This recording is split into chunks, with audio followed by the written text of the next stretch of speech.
नमस्कार दोस्तों, कैसे हो आप सभी? अच्छे से होंगे, पढ़ाई भी अच्छे से कर रहे होंगे। देखिए दोस्तों, आज की हम जो क्लास करने वाले हैं, वो क्लास है हमारी 9th जो क्लास है, उसका राजस्थान का स्वतंत्रता आंदोलन एवं शौर्य परंपरा। जो ये 9th क्लास की बुक है, ये वाली बुक है हमारी। तो इसके सारे चैप्टर हैं, वो मैं दिखा देती हूँ आपको। तो एक-एक चैप्टर हम करने वाले हैं इन क्लासों के दौरान। तो आज का जो पहला चैप्टर है, वो है इसमें अपने कितने चैप्टर हैं? इसमें हमारे हैं 7 चैप्टर। इस क्लास में कितने हैं? 7 चैप्टर हैं। तो जो पहला चैप्टर है 1857 की क्रांति। तो इससे संबंधित क्या-क्या है इस क्लास में वो बता दूं। इसमें नसीराबाद की क्रांति है, नीमच में क्रांति, एरिनपुरा और आवा की क्रांति, मेवाड़ में क्रांति की गूंज, कोटा क्रांति और अन्य राज्यों में क्रांति की गूंज, सलूम्बर, कोठारिया का योगदान और 1857 की क्रांति की असफलता के कारण और उसके परिणाम। तो ये सब है इस क्लास में। तो एक-एक करके हम इन चैप्टर को करेंगे और आज हम पहला चैप्टर कंप्लीट कर लेंगे। इसमें कुल 7 चैप्टर हैं। तो पहला जो चैप्टर है वो मैं करवा देती हूँ आज की क्लास में। तो पहला चैप्टर है हमारा 1857 की क्रांति। ये शुरू करते हैं। मुगल साम्राज्य के पतन के पश्चात देश में उत्पन्न अराजकता से राजस्थान भी अछूता नहीं रहा। यानी कि जब मुगल साम्राज्य का पतन हुआ तो उससे जो उत्पन्न अराजकता थी उससे राजस्थान भी अछूता नहीं रहा। पूरे देश में ही अराजकता फैली हुई थी। औरंगजेब की मृत्यु से उत्पन्न शक्ति रिक्तता को एक बारगी तो मराठों ने भर दिया। यानी कि एक बार तो जो औरंगजेब की मृत्यु के बाद जो शक्ति रिक्तता उत्पन्न हुई थी उसको मराठों ने एक बार तो भर दिया था। लेकिन मराठों ने दक्षिण में प्रभुत्व स्थापित करने के पश्चात मालवा, गुजरात यहाँ पर भी अपना प्रभाव स्थापित कर लिया था। किसने? मराठों ने। अतः अब उनके लिए राजस्थान में प्रवेश करना सहज हो गया था।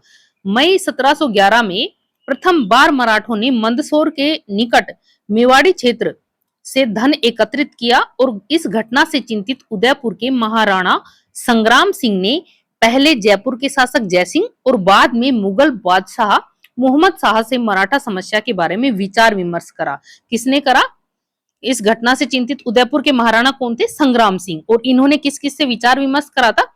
एक तो जयपुर के शासक जयसिंह से और दूसरा जो बहादुर वो जो बादशाह मुगल शाह थे उन्होंने मोहम्मद शाह थे उनसे। तो मुगल बादशाह मोहम्मद शाह से और जयपुर के शासक जयसिंह से महाराणा संग्राम सिंह ने कौन सी घटना से चिंतित थे?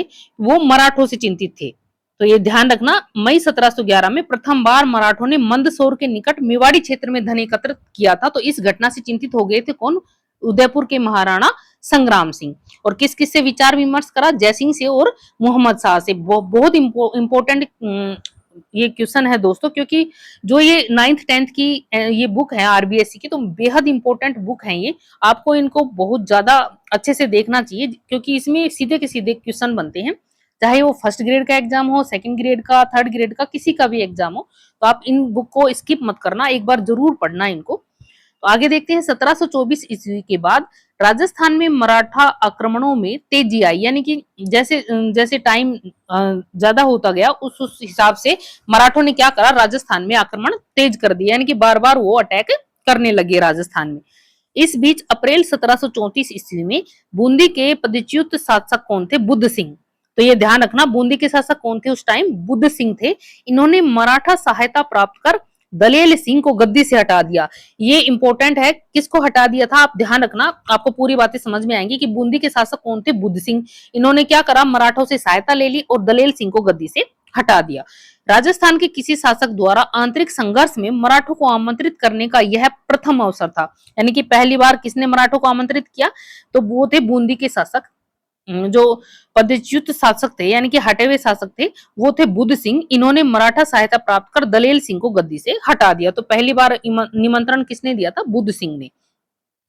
बाद में राजस्थान में मराठों का हस्तक्षेप बढ़ता ही गया। राजस्थान में बाद में मराठों का हस्तक्षेप क्या हुआ? बढ़ता ही गया। अब आगे देखते हैं।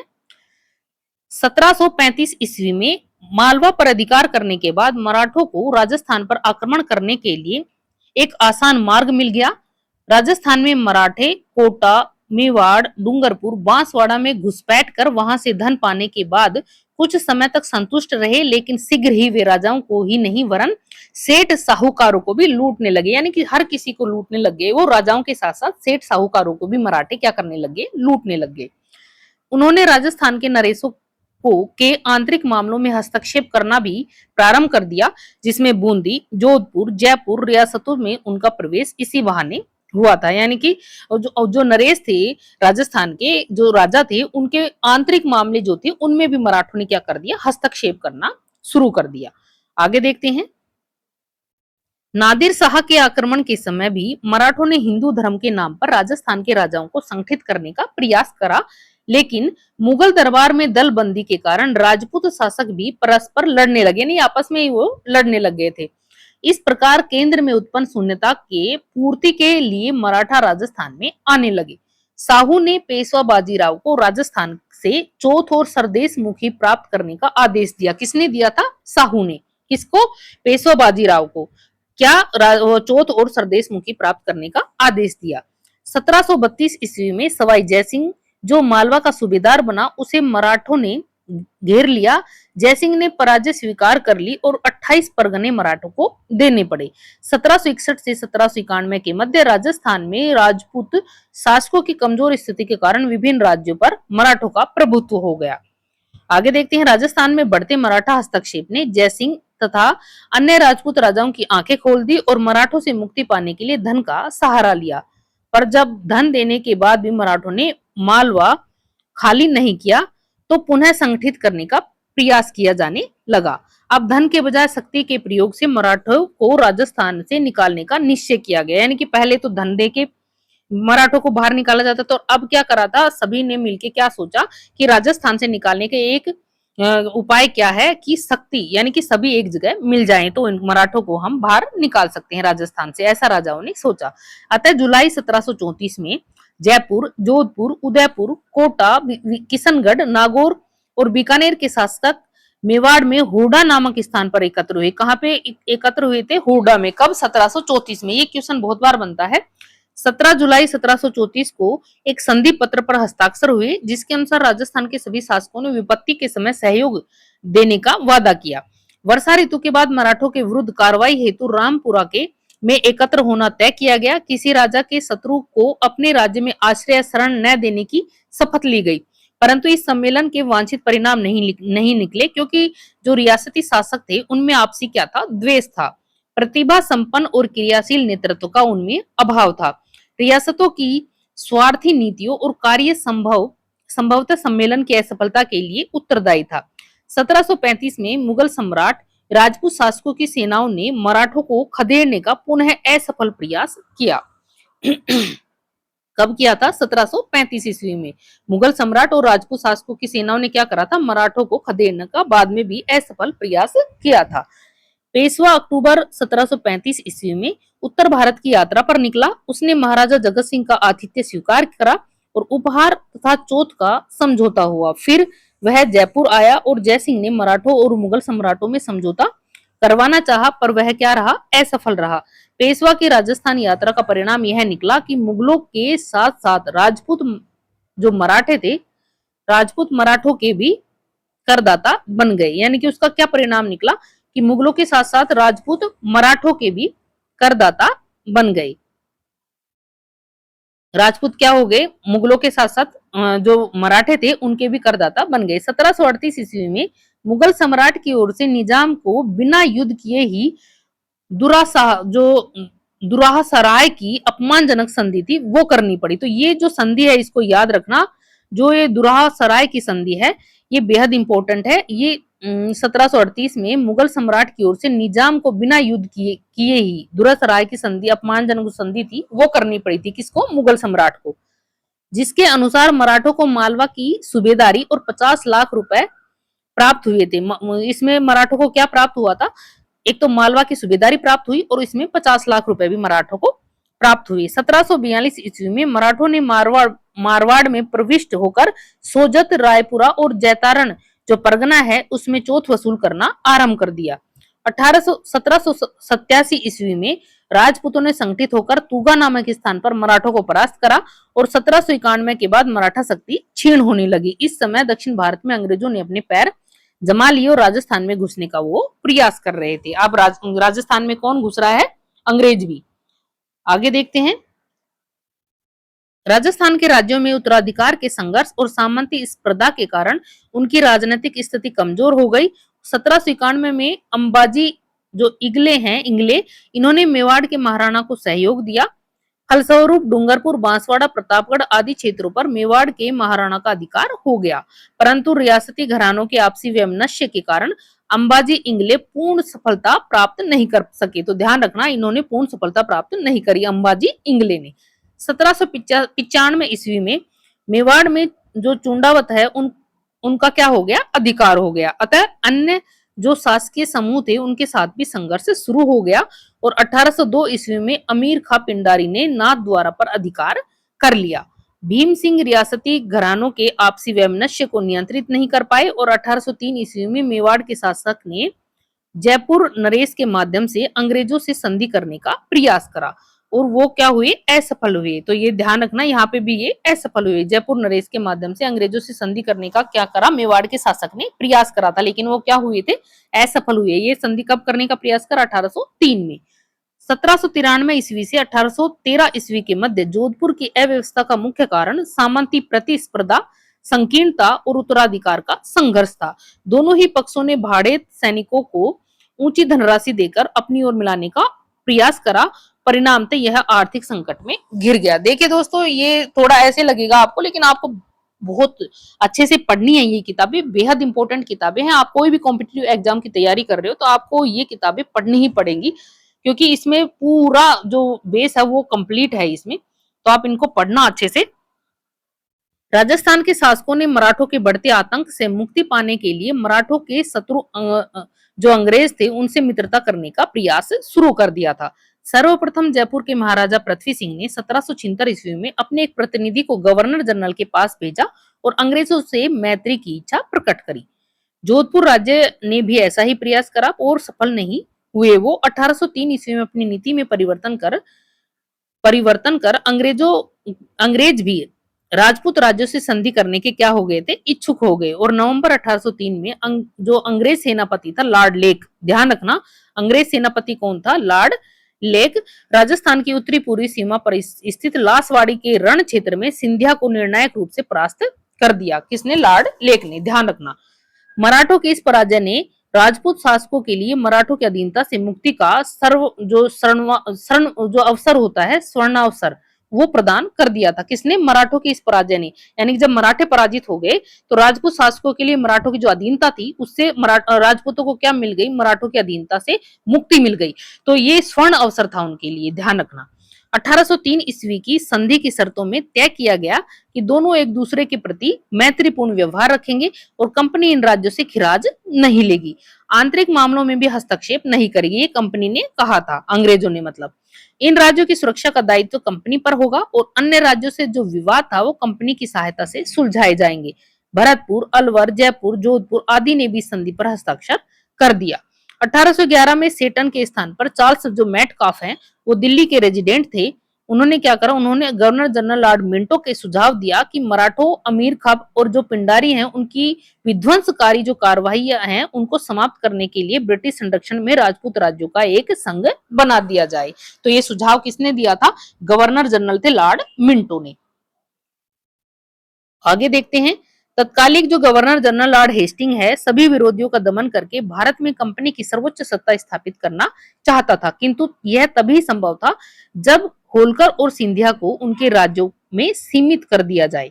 पिंडारियों की शक्ति का दमन किया गया और इसके लिए राजपूत राज्यों को संरक्षण में लेना अंग्रेजों के लिए अनिवार्य था, क्योंकि ये राज्य की सिंधिया, होलकर और पिंडारियों के प्रभाव क्षेत्र में थे। अतः अंग्रेजों ने 5 नवंबर 1817 को होलकर से नई संधि करके राजस्थान के जो राज्य थे उनके साथ संधि करने का अधिकार प्राप्त कर लिया। तो जो राज्य थे वो देखते हैं। राजस्थान में क्रांतिकारी के समय जो रियासती शासक थे, राजस्थान में क्रांति के समय रियासती जो शासक थे, ये आप ध्यान रखना, बेहद इंपॉर्टेंट है सारे शासक, तो आप इनके नाम याद रखना। कोटा के कौन थे, राम सिंह। कोटा के कौन थे, राम सिंह। आप ये ध्यान रखना, जो कोटा है और जो जयपुर है उनके राम सिंह थे, तो जो जयपुर है वो द्वितीय में आ जाएगा और कोटा पहले नंबर पे आ जाएगा, ऐसे याद रख लेना। तो कोटा के राम और जो जयपुर के राम है तो दोनों के राम राम है। और जो ये पहले शासक राम सिंह है और ये द्वितीय आ जाएंगे, जयपुर के कौन से आ जाएंगे, राम सिंह द्वितीय। तो दोनों याद हो जाएंगे, कोटा जयपुर के कौन थे, राम सिंह थे, तो कोटा इस इनके राम सिंह आएंगे और जयपुर के आ जाएंगे राम सिंह द्वितीय। जो जोधपुर है, जोधपुर उनके आ जाएंगे तख्त सिंह, ये ध्यान रखना, तख्त सिंह जोधपुर के हैं, जोधपुर के तख्त सिंह। भरतपुर के जसवंत सिंह, भरतपुर के कौन है, जसवंत सिंह। उदयपुर के स्वरूप सिंह, यानी कि उदय हो गया, उसका स्वरूप उदय हो गया, ऐसे याद रख लेना, उसका स्वरूप कैसा हो गया, उदय हो गया। सिरोही के शिव सिंह, सिरोही शिव ऐसे याद रख लेना, सी सी, तो सिरोही के शिव सिंह। धौलपुर के भगवंत सिंह, धौलपुर के कौन है, धौलपुर के भगवंत सिंह है, तो ऐसे याद रख लेना, भगवंत, भगवान के क्या करना है, धोख देनी है, धोल, ऐसे याद रख लेना। सरदार सिंह, बीकानेर के कौन है, सरदार सिंह, बीकानेर के कौन है, सरदार सिंह। करौली के हैं मदन पाल, करौली के मदन पाल। यहां तक ही जो वो है ये बहुत इंपॉर्टेंट है। टोंक के जो नवाब वजीरुद्दौला है और जो बूंदी है उनके राम सिंह है, तो कोटा बूंदी जयपुर के राम सिंह आ जाएंगे, और लेकिन जो जयपुर है राम सिंह द्वितीय आ जाएंगे। अलवर के विनय सिंह, जैसलमेर के रणजीत सिंह, झालावाड़ के पृथ्वी सिंह, प्रतापगढ़ के दलपत सिंह, बांसवाड़ा रियासत के लक्ष्मण सिंह और डूंगरपुर के उदय सिंह, डूंगरपुर के कौन है, उदय सिंह। तो देखिए दोस्तों, ये जो इंपॉर्टेंट है वो मैं आपको बता देती हूँ। एक तो कोटा है, जोधपुर है, भरतपुर, उदयपुर, जयपुर, सिरोही, धौलपुर, बीकानेर और करौली, ये बेहद इंपॉर्टेंट है। और इनके बाद में है बूंदी, बूंदी के, और एक करौली के मदनपाल, और ये बीकानेर के भी आएंगे सरदार सिंह। तो ये जो है ये ज्यादा इंपॉर्टेंट है, और आप बाकी सारे ही याद करने हैं आपको, लेकिन जब 1857 की क्रांति पढ़ो तो ये सारे आपको याद होने चाहिए, बेहद इंपॉर्टेंट है ये। आगे देखते हैं, के साथ संधि करने का अधिकार कर लिया था। उधर जो मेटकाफ है उनका निमंत्रण मिलते ही करौली, कोटा, उदयपुर, बीकानेर, किशनगढ़, जयपुर और जो जैसलमेर है आदि ने कंपनी से संधि कर ली। तो किस किस ने संधि कर ली थी, कोटा ने, करौली ने, उदयपुर, बीकानेर, किशनगढ़, जयपुर, जैसलमेर आदि ने कंपनी से क्या कर ली, संधि कर ली। सबसे अंत में क्या हुआ, 1823 में सिरोही राज्य ने से संधि की गई थी। तो ये क्वेश्चन भी बनता है कि सबसे बाद में संधि किसने करी थी अंग्रेजों से, तो कंपनी से सबसे बाद में संधि करी थी सिरोही ने, याद रखना। इस प्रकार 1817 ईस्वी से 1823 ईस्वी के दौरान राजस्थान पर स्थापित यह ब्रिटिश आधिपत्य 1947 ईस्वी में स्वतंत्रता प्राप्ति का अक्षुण्ण रहा। देखिए दोस्तों, कितनी अच्छी किताब है, इसमें सब कुछ है जो आप लोगों को पढ़ना चाहिए, हर एक चीज है इसके अंदर। 1857 की क्रांति से छोटी छोटी सारी बातें हैं इसमें, बेसिक से पूरा लास्ट तक का सब कुछ है इसमें, तो आप अच्छे से पढ़ना इसको। 19वीं सदी के आरंभ में 20 रियासतें थी इसमें, इसमें से 17 राजपूत, 2 जाट और एक मुस्लिम शासक द्वारा स्थापित राज्य था, ध्यान रखना। इन राज्यों के साथ की गई संधियों में कुछ सामान्य शर्त थी, तो जो शर्तें थी वो कुछ विशिष्ट थी, कुछ सामान्य थी और कुछ शर्तें विशिष्ट थी। तो उस समय राज्य से संबंधित थी, तो संधि की जो सामान्य शर्तें थी वो क्या क्या थी वो देख लेते हैं। पहली है, संधि द्वारा रियासती जो शासक हैं उन्होंने अंग्रेजों की सर्वोच्चता स्वीकार कर ली। यानी कि सबसे पहली शर्त ये थी कि जो रियासती शासक थे उन्होंने अंग्रेजों की सर्वोच्चता स्वीकार कर ली थी। दूसरी थी, अंग्रेजों ने रियासती राजाओं का वंशानुगत राज्याधिकार स्वीकार कर लिया था। तीसरी क्या थी, अंग्रेजों ने बाहरी आक्रमण से प्रत्येक राज्य की सुरक्षा करने और आंतरिक शांति और व्यवस्था बनाए रखने का आश्वासन भी दे दिया था। आगे देखते हैं, संधि करने वाले प्रत्येक राज्य में एक अंग्रेज पॉलिटिकल जो एजेंट था वो रखना तय किया गया, और साथ ही यह आश्वासन भी दिया गया कि पॉलिटिकल एजेंट द्वारा उनके राज्य कार्यों में हस्तक्षेप नहीं करेंगे। यानी कि जो ब्रिटिश अधिकारी थे वो किसी भी राज्य में हस्तक्षेप नहीं करेंगे, ऐसा आश्वासन दिया गया था। ब्रिटिश संरक्षण के बदले रियासती शासकों को अपनी विदेश नीति अंग्रेजों को सौंपनी पड़ी और अपने आपसी विवादों को अंग्रेजों की मध्यस्थता हेतु प्रस्तुत करने का वादा करना पड़ा। आवश्यकता पड़ने पर रियासती शासक अपने राज्यों के समस्त सैनिक साधन अंग्रेजों को सुपुर्द कर देंगे। तो ये संधियां की उन्होंने। उसके बाद में 7वीं संधि थी कि अंग्रेजों को वार्षिक खिराज देने संबंधी धारा सभी राज्यों की संधियों में अलग अलग थी। तो ये सारी संधियां थी जो इन अंग्रेजों को रियासतों को अंग्रेजों से करनी पड़ी। खिराज की यह राशि निर्धारित करने के लिए मराठों को दिए जाने वाले खिराज को आधार बनाया गया था और ब्रिटिश संरक्षण स्वीकार करने के फलस्वरूप राजस्थान की रियासती नरेशों को सुरक्षा जो प्राप्त हुई थी, पर उन्हें अपनी स्वतंत्रता खोनी पड़ी थी। उपयुक्त संधियों का राजस्थान के राज्यों पर बहुविध प्रभाव पड़ा और कंपनी सरकार को नियमित रूप से खिराज देने से राजस्थान के राज्यों की आर्थिक स्थिति कमजोर हो गई थी। पॉलिटिकल एजेंट राज्य व्यवस्था बनाए रखने के नाम पर निरंतर हस्तक्षेप करने लगे और शासनकारी अधिकारियों में आई कमी के कारण राजा शासन संबंधी कार्यों के प्रति उदासीन भी रहने लगे। ऐसी परिस्थितियों में ब्रिटिश पॉलिटिकल एजेंट राज्य में तानाशाह बन गए और कंपनी द्वारा खिराज वसूल करने के अलावा समय समय पर कई खर्चे बलात् थोप दिए जाते थे और अंग्रेजों ने राज्यों के आर्थिक साधनों पर भी अधिकार करने का प्रयास किया, यानी कि बहुत ज्यादा उन पर अपना अधिकार कर लिया अंग्रेजों ने राज्यों के जो आर्थिक साधन थे उन पर भी क्या कर लिया था, अधिकार कर लिया था। नमक उत्पादन के प्रमुख क्षेत्र जो सांबर झील है, मेवाड़ में जो अफीम उत्पादन है, उन क्षेत्रों पर भी अंग्रेजों ने अधिकार कर लिया था। शांति व्यवस्था बनाए रखने के नाम पर लगभग सभी जो राज्य थे उनसे अंग्रेजी जो सैनिक टुकड़ियां थी वो स्थापित कर दी गई, यानी कि हर राज्य में अपनी अंग्रेजों ने सैनिक टुकड़ी स्थापित कर दी। जिसका खर्चा खर्चा कौन देता था, जिसका खर्च भी संबंधित जो राज्य था वो भी वहन करता था, यानी कि अंग्रेजों की सैनिक टुकड़ी और उनका खर्चा भी कौन दे रहा था, ये राजा ही वहन कर रहे थे। भारी खिराज पर ब्याज और अन्य खर्चों के थोपे जाने के फलस्वरूप राज्यों की आर्थिक स्थिति कैसी हो गई थी, बहुत ज्यादा कमजोर हो गई थी, ध्यान रखना। आगे देखते हैं, 5वां पेज है ये हमारा। शासकों के राजस्थान के शासकों ने मराठा आतंक से सुरक्षा और अपने सामंतों पर नियंत्रण स्थापित करने के लिए ही अंग्रेजों के साथ 1818 ईस्वी में संधि की थी और संधि संपन्न होने के बाद राजपूत शासकों ने अंग्रेजों की जो सहायता से सामंतों की शक्ति को क्या कर रहा था, कुचलने का प्रयास करा था। कालांतर में अंग्रेजों ने ऐसे अनेक कदम उठाए जिससे सामंतों की स्थिति क्या हो गई, कमजोर हुई और अन्य जो सामंत यथा सामंतों की सैनिक सेवा के बदले अब उनको क्या मिलता था, नगद रुपए वसूल करने का उनसे निश्चय किया गया था। जागीर क्षेत्रों में सामंतों के कई विशेषाधिकार प्राप्त थे, जैसे जागीर के निवासी अपने सामंत की आज्ञा के बिना किसी दूसरे स्थान पर नहीं बस सकते थे। सामंत व्यापारियों में राहदारी जो दाना पानी है आदि शुल्क वसूल करके उसके बदले व्यापारियों को सुरक्षा प्रदान करते थे और उनके इन विशेषाधिकार को भी क्या कर दिया गया था, यहाँ पे समाप्त कर दिया गया था। 19वीं सदी के पूर्वार्ध तक जागीर क्षेत्र का नेतृत्व सामंतों के पास था और समाज में उनकी प्रतिष्ठा भी बढ़ी चढ़ी थी, किंतु 19वीं सदी के अंत तक जागीर क्षेत्रों में सामंतों के नेतृत्व में कमी आई, अब वे उतने प्रभावशाली नहीं रहे। अंग्रेजों ने डूंगरपुर के शासक जसवंत सिंह को गद्दी से हटाकर प्रतापगढ़ के जो शासक थे उनके पुत्र दलपत सिंह को वहां का शासक बना दिया था। किसने, अंग्रेजों ने, यानी कि बीच में हस्तक्षेप भी वो करने लग गए थे, निजी हस्तक्षेप भी अंग्रेज।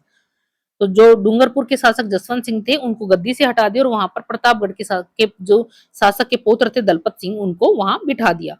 इससे वहां की जनता में ब्रिटिश जो सरकार थी उसके प्रति घृणा उत्पन्न हुई और इसी प्रकार जब अंग्रेजों ने जयपुर के राजमाता भटियाणी को अधिकारच्युत करने का प्रयास किया तो वहां के लोगों को ने भी क्रुद्ध होकर कप्तान ब्लेक की हत्या कर दी थी।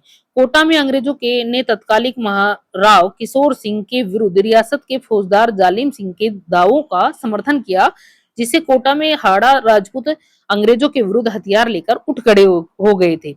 उदयपुर भरतपुर रियासतों में हस्तक्षेप की, अंग्रेजों के हस्तक्षेप कर वहां पर जो अवयस्क राजकुमार था उसको गद्दी पर बिठा दिया, राजकुमारों को गद्दी पर बिठा दिया, क्योंकि वहां के अवयस्क होने की स्थिति में, वहां के शासक के अवयस्क होने की स्थिति में अंग्रेजों के राज्य के प्रशासन पर अपना नियंत्रण स्थापित हो गया, यानी कि बहुत छोटे जो थे राजकुमार उनको बिठा दिया, जिससे क्या हुआ कि जो अंग्रेज थे उनका प्रशासन हो गया, वहां का जो नियंत्रण था वो अपने हाथ में उन्होंने अंग्रेजों ने ले लिया और उनको ये अवसर वहां पे मिल गया। जोधपुर के महाराजा मान सिंह भी ब्रिटिश सरकार के घोर विरोधी हो गए थे, क्योंकि उनके प्रयत्नों से अन्य रियासत में भी ब्रिटिश सत्ता के विरुद्ध घोर असंतोष पनपने लगा था। अब आगे देखते हैं, पॉलिटिकल एजेंट भाई बहुत इंपॉर्टेंट हैं, ये भी आपको बहुत ज्यादा याद रखना, वेरी वेरी इंपॉर्टेंट है ये। तो कोटा रियासत के थे मेजर बर्टन, यानी कि कोर्ट में क्या होता है, बटन, ऐसे याद रख लेना, कोटा के मेजर बर्टन। जोधपुर रियासत के मैक मेसन, कौन थे, मैक मेसन, कहाँ के, जोधपुर के। भरतपुर के थे मोरिसन, भरतपुर के मोरिसन, यानी कि भरतपुर के मोर, ऐसे याद रख लेना। जयपुर रियासत के ईडन, जयपुर के कौन थे, ईडन। उदयपुर के सावर्स, यानी कि उदयपुर में बहुत ज्यादा पेड़ पौधे हैं तो वहां पे क्या बारिश ज्यादा होती है और सावर्स लगे होते हैं, यानी कि सावर से वहां पे सब नहाते हैं, ऐसे याद रख लेना, तो उदयपुर के सावर्स। सिरोही के थे जेडी होल, यानी कि जो सिरोही है उसमें बहुत बड़ा होल है, ऐसे याद रख लेना, जेडी होल। तो ऐसे आपको याद हो जाएंगे ये सारे पॉलिटिकल एजेंट, बेहद इंपॉर्टेंट है, इनके बहुत ज्यादा क्वेश्चन बनते हैं इनमें से। राजनीतिक आधिपत्य स्थापित करने के पश्चात अंग्रेज सरकार ब्रिटिश भारत की भांति राजस्थान पर भी सांस्कृतिक विजय प्राप्त करने को उत्सुक हो उठी और ब्रिटिश सरकार ने सामाजिक सुधार के लिए प्रचलित परंपराओं, रीति रिवाजों, कुरीतियों को समाप्त करने के लिए विशेष कदम उठाए। इन कुरीतियों में कन्यावध, दास प्रथा, सती प्रथा सम्मिलित थी और इस दिशा में उठाए गए कदमों से ही जनता यह समझने लगी कि अंग्रेज राजस्थान के सामाजिक ढांचे को विघटित करना चाहते हैं और अंग्रेजों के सामाजिक और सामान्य जीवन में हस्तक्षेप की नीति ने जनता में असंतोष उत्पन्न कर दिया था। देखिए दोस्तों, अगर आप लोगों ने मेरे चैनल को सब्सक्राइब नहीं करा तो प्लीज चैनल सब्सक्राइब कर लेना, क्योंकि मैं ये पूरी 9th की, 10th की, 11th की, 12th की सारी जो एनसीईआरटी हैं वो भी पढ़ाने वाली हूँ, और ये सारे आपको कंप्लीट यहाँ पे मिल जाएंगी सारी किताबें। तो आप अच्छे से अपना किसी भी एग्जाम की प्रिपरेशन कर रहे हो, आपको अच्छे से इनको बेसिक को अपना क्लियर करना है, तो आप अच्छे से जुड़े रहना दोस्तों। आगे देखते हैं। इस प्रकार हम देखते हैं कि 1818 की संधि के बाद अंग्रेजों द्वारा राजस्थान के राज्यों के प्रशासन में अवांछनीय हस्तक्षेप, आर्थिक संसाधनों पर आधिपत्य, अंग्रेजों द्वारा वसूल की जाने वाली वार्षिक खिराज की राशि, सामंतों के विशेषाधिकारों पर कुठाराघात और राजस्थान के सामाजिक जीवन में हस्तक्षेप ने सर्वत्र असंतोष घोषित यानी कि असंतोष को जन्म दे दिया, यानी सारे जहां पर असंतोष फैल गया। राजा, सामंत, साधारण जनता सभी वर्ग अंग्रेजों से क्या थे? असंतुष्ट थे। ईसाई मत के प्रचारकों की संदिग्ध गतिविधियों के कारण अजमेर मेरवाड़ा क्षेत्र में भी यह विचार पनपने लगा कि अंग्रेज हिंदुओं का क्या कर रहे हैं? मतांतरण कर उन्हें जबरदस्ती ईसाई बनाने के लिए प्रयत्नशील हैं। इससे उनमें ब्रिटिश सत्ता के प्रति तीव्र आक्रोश उत्पन्न हो गया और ब्रिटिश विरोधी भावनाओं को पनप पाने में राजस्थान के कवियों, साहित्यकारों ने भी महत्वपूर्ण योगदान दिया था। उनके द्वारा ऐसे शासकों की निंदा की गई जो ब्रिटिश सरकार के भक्त थे, और उन शासकों एवं सामंतों की प्रशंसा की गई जो ब्रिटिश सत्ता के क्या थे? विरोधी थे। ऐसे कवियों में कवि बांकीदास, जो राघोदास, साधु गंगा गांगजी तथा महाकवि सूर्यमल मिश्रण आदि के नाम उल्लेखनीय है। इससे स्पष्ट है कि भारत में जो क्रांति प्रारंभ होने के पूर्व ही देशी रियासतों में ब्रिटिश सत्ता के विरुद्ध तीव्र असंतोष व्याप्त था। 1857 की क्रांति आरंभ होने के समय राजस्थान में अंग्रेजी सैनिकों की कितनी छावनियां थी? 6 छावनियां, याद रखना। नसीराबाद, नीमच, देवली, ब्यावर, एरिनपुरा और खैरवाड़ा। कितनी छावनियां थी? 6 छावनियां थी। नसीराबाद, नीमच,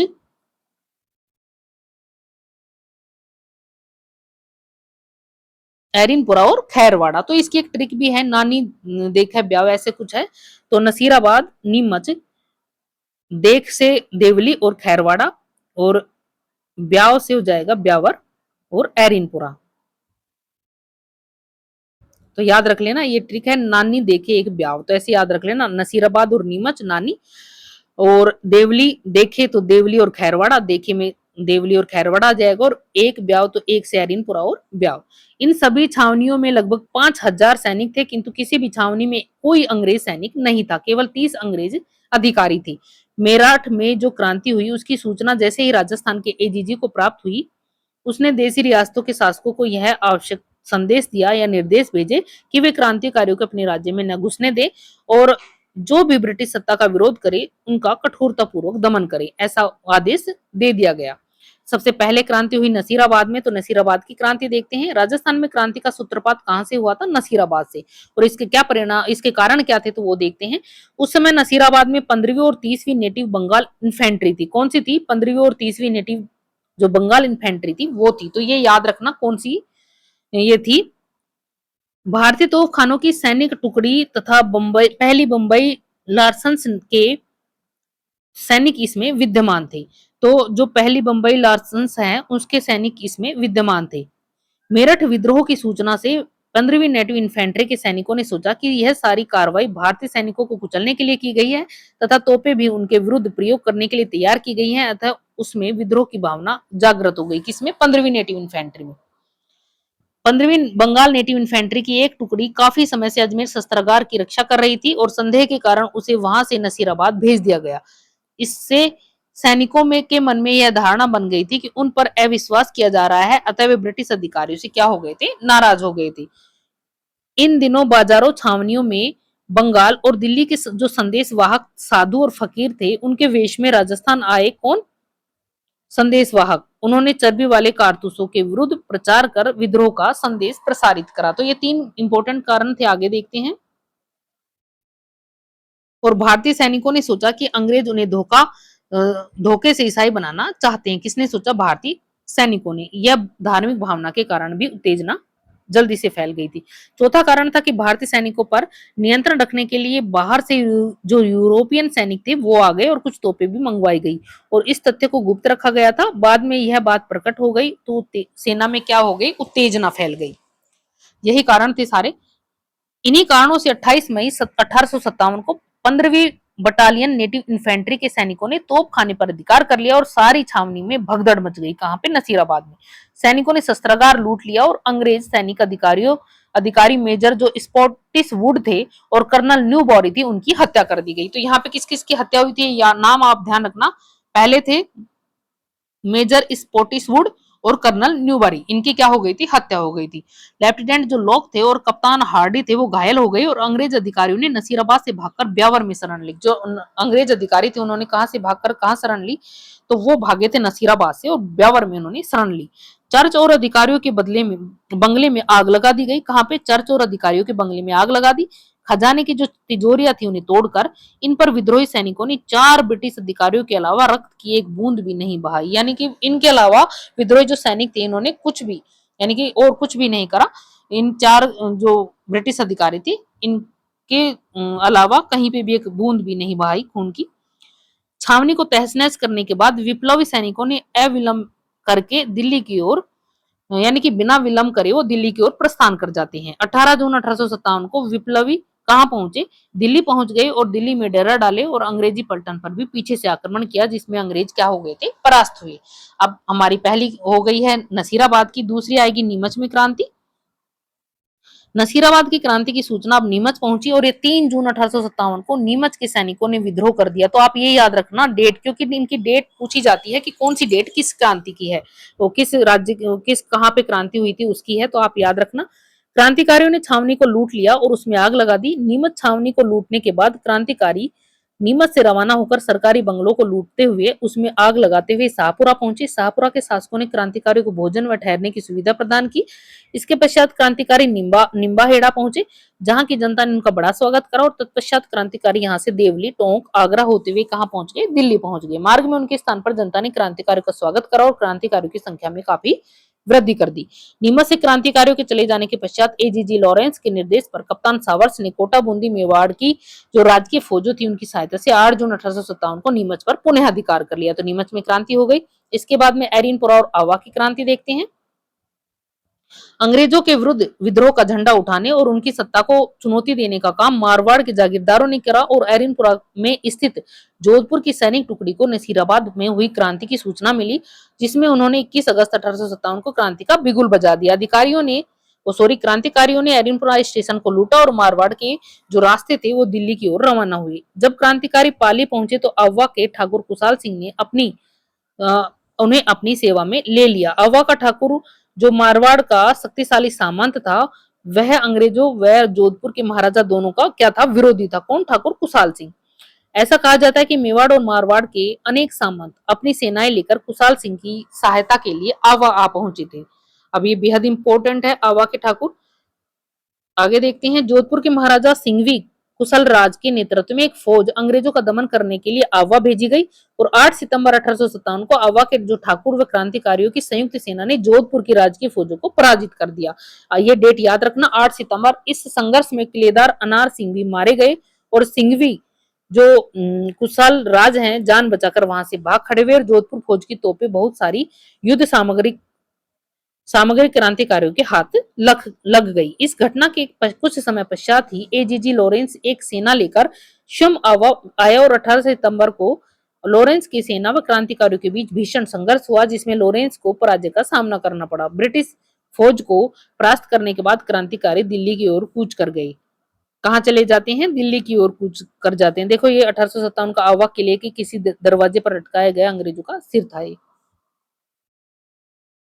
जॉर्ज लॉरेंस आवा की पराजय को भूले नहीं थे, इसलिए आवा के ठाकुर से बदला लेने के लिए ब्रिगेडियर होम्स के नेतृत्व में एक विशाल सेना आवा भेजी गई और 20 जनवरी 1858 को ब्रिगेडियर होम्स ने आवा पर आक्रमण कर दिया और दोनों सेनाओं के बीच भीषण संघर्ष हुआ और इस संघर्ष के दौरान ठाकुर जो कुशाल सिंह थे आवा के किलों को छोड़कर सलूम पर चले जाते हैं। इनके जाते ही ब्रिटिश फौजों ने आवा के किले पर अपना अधिकार कर लिया और अंग्रेजों के में बदलने की भावना इतनी प्रबल हो गई कि उन्होंने पूरे गांव को बुरी तरह लूटा और आवा के किले को बारूद से उड़ा दिया। किन्होंने? अंग्रेजों ने। इतना भीषण, इतना ही नहीं, उन्होंने आवा की जो मंदिर मूर्तियां थी उनको भी पूरी तरह नष्ट करा और वहां के निवासियों में भीषण अत्याचार किए गए आवा के निवासियों के साथ अंग्रेजों ने भीषण अत्याचार भी करे। अब देखते हैं मेवाड़ में क्रांति की गूंज। इस समय मेवाड़ में की जनता ने भी अंग्रेजों के विरुद्ध काफी रोष था और मेवाड़ के अधिकांश सामंत जो ब्रिटिश सत्ता के विरुद्ध थे, नसीराबाद में हुई क्रांति की सूचना जयपुर पहुंच चुकी थी। यानी कि मेवाड़ के अधिकांश सामंत तो ब्रिटिश सत्ता के विरुद्ध थे और जो नसीराबाद में जो क्रांति हुई थी उसकी सूचना कहां तक पहुंच गई थी, उदयपुर तक पहुंच गई थी। अतः मेवाड़ की फौज भी अंग्रेजों के विरुद्ध विद्रोह करने के लिए लगभग तैयार थी। किंतु मेवाड़ के महाराणा की सूझबूझ ने जो अंग्रेज कप्तान सावर से इनके कठोर रुख की स्थिति को बिगड़ने से संभाल लिया और इस समय महाराणा व कप्तान की जो कंपनी है, इस समय महाराणा व कंपनी की सरकार दोनों को ही मेवाड़ के सामंतों से क्या था, भय था। अतः दोनों एक दूसरे का के साथ सहयोग करने के लिए बाध्य थे। एजीजी के निर्देश पर मेवाड़ के महाराणा स्वरूप सिंह ने 27 मई 1857 को अपने सभी सामंतों को पत्र भेजकर यह कहा कि ब्रिटिश सैनिक कार्रवाई में सहयोग करे और पॉलिटिकल एजेंट कप्तान सावर्स के निर्देशों का पालन करे। दूसरी ओर कप्तान सावर्स ने विरोधी सामंतों को चेतावनी देते हुए कहा, जो भी शांति भंग करने का प्रयत्न करेगा उसे कठोर दंड दिया जाएगा। यहाँ तक कि सलूबर के रावत केसरी सिंह ने भी मेवाड़ के महाराणा के अधिकारियों को चुनौती देते हुए कहा कि 8 दिन में उनकी परंपरागत अधिकारों की मांग को स्वीकार नहीं किया गया तो चित्तौड़ की गद्दी पर महाराणा के किसी प्रतिद्वंदी को बैठा दिया जाएगा। अतः कप्तान सावर्स ने रावत केसरी सिंह को चेतावनी दी कि यदि महाराणा के विरुद्ध किसी भी कार्रवाई में भाग लिया तो उनकी जागीर को अबदस्त करके राजपूतों में निष्कासित कर दी जाएगी। और कप्तान सावर्स की इस धमकी से रावत केसरी सिंह भी शांत हो गए। तो इस तरह यहाँ पे हुआ। अब हम देखते हैं कोटा में क्रांति। तो कोटा की क्रांति देखते हैं। राजस्थान के राज्यों में हुई 1857 की क्रांति में कोटा का महत्वपूर्ण स्थान है। कोटा में विद्रोह का मुख्य कारण था पॉलिटिकल एजेंट जो मेजर बर्टन है, उन्होंने कोटा महाराव को यह सलाह दी थी कि कुछ अफसर वफादार नहीं है तो उनका रवैया अंग्रेज विरोधी है, अतः ऐसे अफसरों को पदच्युत कर अंग्रेज अधिकारियों को सौंप दे जिसे उन्हें क्या मिले, उचित दंड दिया जा सके। इसमें मेजर बर्टन ने जिन अफसरों को सौंपने की मांग की थी उनमें जयदयाल, रतन लाल और जियालाल आदि प्रमुख थे। मेजर बर्टन का यह द्वारा महाराव को यह सलाह दी गई थी कि वह किसी प्रकार महाराव की फौज और फौज के अधिकारियों पर प्रकट हो गई। यानी कि मेजर बर्टन द्वारा महाराव को ये सलाह दी गई फिर बाद में कि वह किसी प्रकार महाराव की फौज तथा फौज के अधिकारियों पर प्रकट हो गई। फलस्वरूप फौज के सभी सिपाही क्रोध से पागल हो उठे और उन्होंने मेजर बर्टन से बदला लेने का निश्चय किया। तदनुसार 15 अक्टूबर 1857 को कोटा के सैनिकों ने क्या करा, क्रांति का बिगुल बजा दिया। तो इस तरह यहाँ पे क्रांति हुई। अब देखते हैं आगे। कोटा के सैनिकों ने क्रांतिकारियों के साथ जो रेजिडेंसी थी उनको घेर लिया और उसमें आग लगा दी। क्रांतिकारियों ने मेजर बर्टन और उनके पुत्रों की हत्या कर दी और क्रांतिकारियों ने शहर में जुलूस निकाला, महाराव के महल को घेर लिया और महाराव अपने महल में एक प्रकार से क्या हो गए थे, कैद हो गए थे। फिर क्रांतिकारियों ने महाराव को एक संधि पत्र पर हस्ताक्षर करने को विवश करा और 9 शर्तें मनवाने के लिए कहा। यानी कि उनमें से यह शर्त भी थी कि मेजर बर्टन उनके पुत्रों की हत्या स्वयं महाराव के आदेश से की गई है और महाराव की क्रांतिकारियों की इच्छा अनुसार व्यवहार करने के लिए तब तक विवश होना पड़ेगा जब तक कि करौली की सैनिक सहायता प्राप्त नहीं हो गई। तब तक महाराव को क्या करना पड़ा, यहाँ के शासक को क्रांतिकारियों की इच्छा के अनुसार व्यवहार करना पड़ा। बाद में उनको करौली की सहायता मिल जाती है। क्रांतिकारियों को कोटा शहर पर लगभग 6 माह पर अधिकार रहा और उन्होंने सरकारी गोदामों, बंगले, दुकानें, अस्त्र शस्त्र के भंडारों को लूटा और उनमें आग लगा दी। किसने? क्रांतिकारियों ने। उन्होंने जिले के विभिन्न कोषागारों को भी लूटा और ऐसा लगता है कि क्रांतिकारियों को जो कोटा रियासत है उसके अधिकांश अधिकारियों का भी समर्थन और सहयोग प्राप्त हो गया। क्रांतिकारियों ने शहर में लूटमार और अत्याचार कर नगर के लोगों में भीषण आतंक पैदा कर दिया और यह स्थिति तब तक बनी रही जब तक कि जो major H G Roberts Nasirabad के 5500 सैनिकों को लेकर 22 मार्च 1858 ईस्वी को चंबल के किनारे पर नहीं पहुंचे। तब तक ये स्थिति बनी रही। उन्होंने तोपों से क्रांतिकारियों पर धुआंधार गोले बरसाए और उन्हें कोटा से बाहर भगाने को विवश कर दिया। तब जाकर कोटा क्रांतिकारियों के नियंत्रण से मुक्त कराया जा सका। कोटा को क्रांतिकारियों से फिर मुक्त करा दिया और क्रांतिकारी नेताओं और विद्रोही सैनिकों को अमानुषिक दंड दिए गए और जयदयाल को गिरफ्तार कर उसे तोप से उड़ा दिया गया। इस तरह कोटा में क्रांति हुई। अन्य राज्यों में क्रांति की गूंज देख लेते हैं, फिर ये चैप्टर कंप्लीट होने वाला है।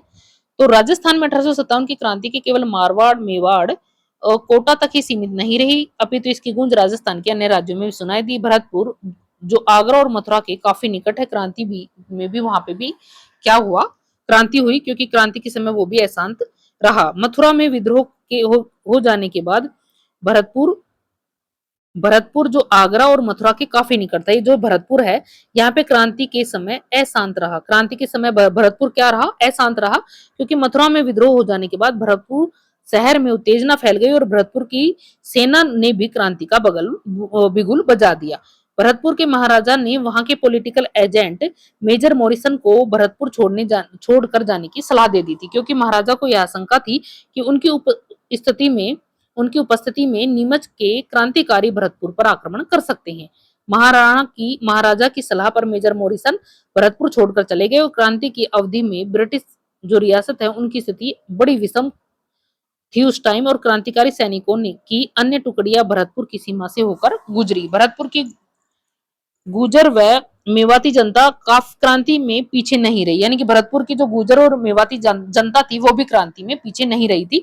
उन्होंने खुलकर क्रांति में भाग लिया, और जब पड़ोसी आगरा जिले में अंग्रेजों की शक्ति वहां के लाल किले की चार दीवारी तक सीमित हो गई, तो भरतपुर की जनता के मन में यह विश्वास भर गया कि अब भारत में ब्रिटिश सत्ता समाप्त होने जा रही है।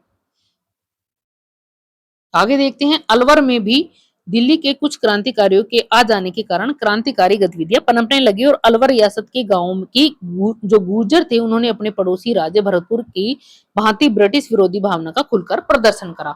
उन्होंने अपनी क्रांतिकारी गतिविधियों से शासकों को काफी परेशान भी करा।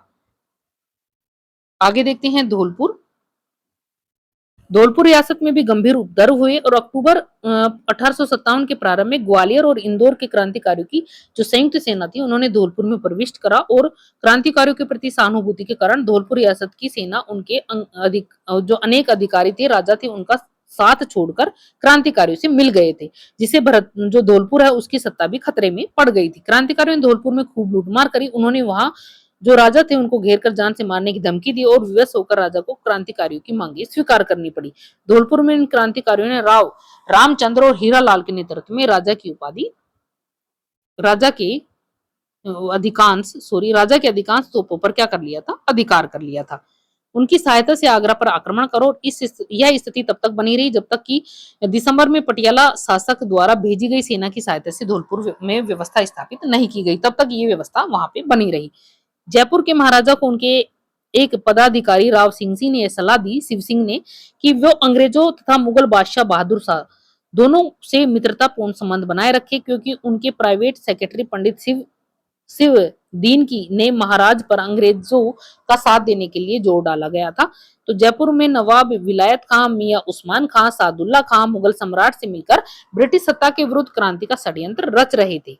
आगे देखते हैं, मुगल जो सम्राट थे उनके साथ किए गए इनके पत्र व्यवहार की जानकारी महाराजा को मालूम हो गई, और अतः उन्होंने सादुल्ला खां को राज्य से निष्कासित कर दिया, और शेष दोनों को बंदी बनाकर कारागार में डाल दिया गया।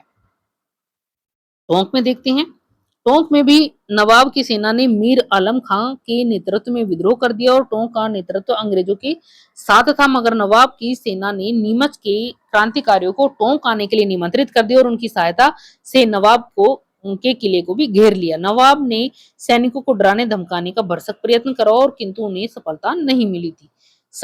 जो सलूम्बर हैं और कोठारिया हैं उनका योगदान देखते हैं, फिर आगे आ जाएगा अपना ये 1857 की क्रांति की असफलता के कारण परिणाम, और फिर अभ्यास के प्रश्न तो हमारा ये खत्म हो जाएगा। फिर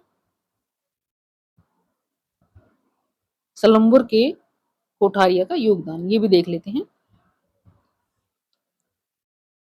अवा यानी कि जोधपुर के ठाकुर कुशाल सिंह की प्रेरणा लेकर मेवाड़ के दो प्रमुख सामंतों सलम्बर के रावत केसरी सिंह और कोठारिया के रावत जोत सिंह कौन थे, कोठारिया के जोत सिंह का 1857 के स्वतंत्रता संग्राम में अपूर्व योगदान रहा। यह सही है कि मारवाड़ के सामंतों की भांति मेवाड़ के सामंतों ने भी खुलकर क्रांति में भाग नहीं लिया था, किंतु अंग्रेजों का विरोध करने वाले क्रांतिकारी नेताओं और ब्रिटिश सत्ता के विरोधी जागीरदारों को सलम्बर कोठारिया के रावतों ने अपने यहाँ पे क्या दे दी थी, शरण दे दी थी। उन्होंने क्रांतिकारियों के परिवारों को भी आश्रय दिया।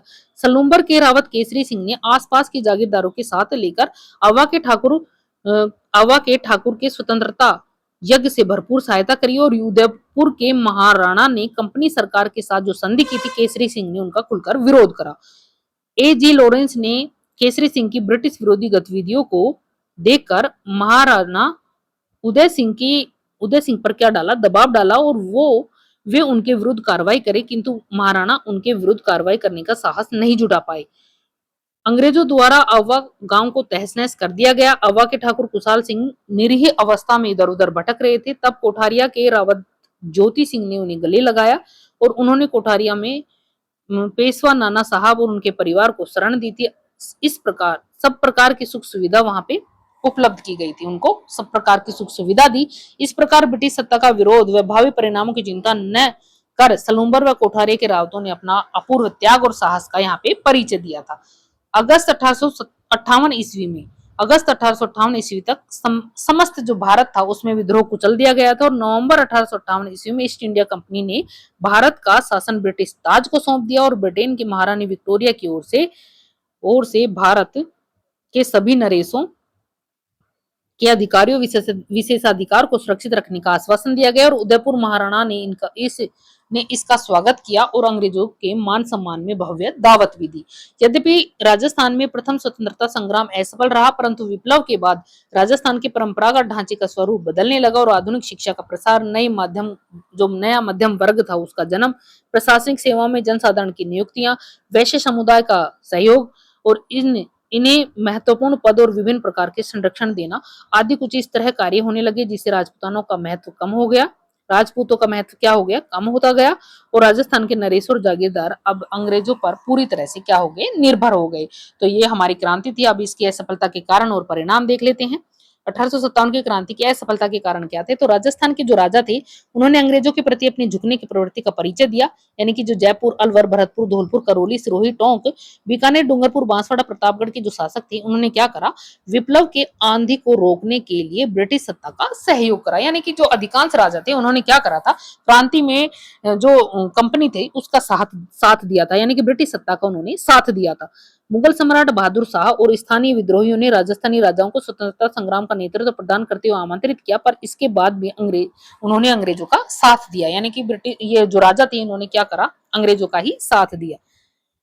राजस्थान के विद्रोहियों में आपसी एकता, संपर्क का भी अभाव था। कोटा, नसीराबाद, भरतपुर, धौलपुर, टोंक आदि में अलग अलग समय पर क्रांति के होने के कारण अंग्रेजों ने विद्रोहियों से निपटने का अवसर भी मिल गया, यानी कि हर जगह अलग अलग क्रांति हुई थी, तो इस कारण अंग्रेजों को काफी समय मिल गया था उनसे निपटने का क्रांतिकारियों से। मारवाड़, मेवाड़ और जयपुर आदि के नरेशों ने भी तांते टोपे को किसी प्रकार का सहयोग नहीं दिया था। आगे देखते हैं राजस्थान के 18 रियासतों में संगठन एकता का अभाव। नेतृत्व के लिए जब मेवाड़ के महाराजा से संपर्क किया गया तो नेतृत्व प्रदान करने के बजाय उन्होंने शासकों से पत्र व्यवहार संबंधी सारे कागजात ही ब्रिटिश अधिकारी को सौंप दिए। राजस्थान अनेक देशी रियासतों में बटा हुआ था, इस कारण उनमें क्रांतिकारियों का कोई केंद्रीय संगठन नहीं था, उनमें नेतृत्व का सर्वथा अभाव था। क्रांतिकारियों के बीच आपस में संपर्क भी नहीं रहा। उनमें त्याग और बलिदान की भावना तो थी, किंतु उनमें न तो अंग्रेज जैसा रणकौशल ही था और न ही अंग्रेज सैनिकों के समान प्रशिक्षण था। अतः उन्होंने इसके अतिरिक्त क्रांतिकारियों को धन, रसद और हथियारों की कमी का भी सामना करना पड़ा था। अंग्रेजों ने अन्य क्षेत्रों में हुई क्रांति का दमन करते हुए जून 1858 ईस्वी तक उत्तर भारत के अधिकांश भागों पर पुनः नियंत्रण करा और इस कारण राजस्थान में हुई क्रांति का दमन करने के लिए अपनी पूरी शक्ति लगाती थी। किसने? अंग्रेजों ने। अब असफलता के परिणाम क्या थे? तो 1857 की क्रांति की असफलता के परिणाम थे उस सन 1857 की क्रांति के असफल होने के बाद राजस्थान की रियासतें ब्रिटिश संरक्षण में चली गई और ब्रिटिश सम्राट ने राजस्थान की सभी रियासतों में कंपनी द्वारा की गई संधियां जारी रखी। तो ये दो महत्वपूर्ण परिणाम निकले, इसमें बताए गए हैं। आगे देखते हैं। तीसरा परिणाम था राजस्थान की जनता पर अब गुलामी का दोहरा अंकुश हो गया और एक तो रियासती राजाओं के अधीन थे, तो दूसरी क्या थी, दूसरे अंग्रेजों का भी उन पर नियंत्रण हो गया था। परिणाम स्वरूप निश्चित हो गया कि निकट भविष्य में राजस्थान में स्वतंत्रता आंदोलन का कोई भविष्य नहीं है। आगे इसका परिणाम निकला कि अंग्रेजी शिक्षा के कारण प्रसार के कारण लोगों में राष्ट्रीय जागृति का प्रादुर्भाव हुआ। स्वधर्म, स्वदेशी, स्वराज, स्वभाषा के फलस्वरूप लोगों में क्रांति की भावना पुनः पल्लवित हुई और इस भावना का प्रबल प्रदान करने वाले अर्जुन लाल सेठी थे, केसरी सिंह बाहरट थे, गोपाल सिंह खरवा थे और आदि इनके अग्रणी माने जाते हैं और इस प्रकार क्रांति असफलता ने भावी संगठित आंदोलन की भूमिका तैयार कर दी थी। तो इस तरह हमारा ये चैप्टर समाप्त हो गया। इसके लघुतरात्मक क्वेश्चन है, अति लघुतरात्मक, और ये है लघुतरात्मक, ये निबंधात्मक। तो ये हमारा चैप्टर कंप्लीट हो गया है। फिर हमारा चैप्टर आएगा राजस्थान में क्रांतिकारी, राजस्थान के क्रांतिकारी। तो इस तरह हम दूसरा चैप्टर कल करेंगे दोस्तों। आज हम इतना ही करेंगे। अगर आप लोगों को मेरी क्लासेज अच्छी लग रही है तो प्लीज चैनल सब्सक्राइब कर लेना, अपने दोस्तों से मेरी क्लासेज शेयर करना, लाइक कमेंट करना दोस्तों। धन्यवाद।